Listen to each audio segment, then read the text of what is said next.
Throughout the summer we are looking back on how former Palace players have fared on the international stage. Today, we turn our attention to China and reflect on their only World Cup appearance in 2002 with Fan Zhiyi. For a country boasting an unmatched population of 1.4 billion, it is remarkable to think that only 19 players have ever played for China at a World Cup finals, but for Fan Zhiyi, qualifying for the 2002 edition was the pinnacle of his career.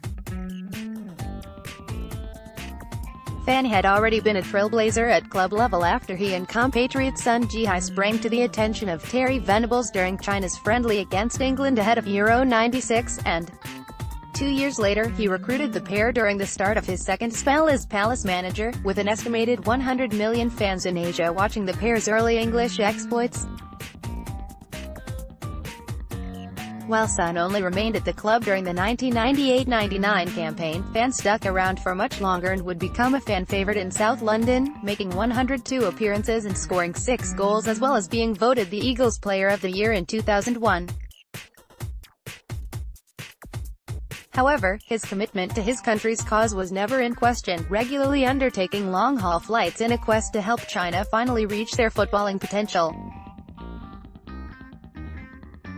During 2001, that moment finally arrived when, after 9 years of service, he achieved his dream when a solitary goal from Yu Ganwei claimed a 1-0 win over Oman, their 5th victory from 6 qualifiers, ensuring they made the short trip to Japan and South Korea the following summer.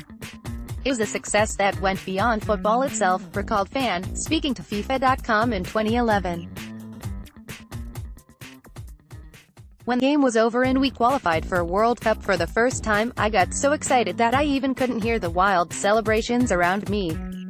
For the nation, it was mission accomplished after 44 years of hard work, and for me, it was a dream come true having failed in the previous 2 attempts. Emotion came pouring out of the captain, known affectionately by his supporters as General Fan, who applauded him off the field that night draped in his nation's flag. When he reached the dressing room, he admitted to weeping with joy. It was because by that time, we had waited too long and gone through too much hardship. Having starred for club and country, Fan was rewarded by being named AFC Asian Player of the Year.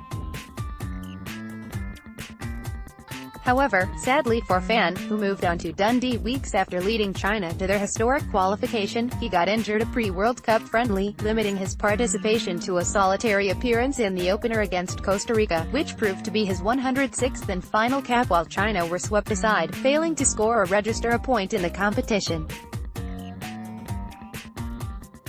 The heavy losses showed the gulf between us and the world's top teams, he said. We have a long way to go if we want to reach the level where we can compete against the world's best. Surely it is only a matter of time before China establish themselves on the footballing stage, but until then Fan's place in the history of his national team is secure.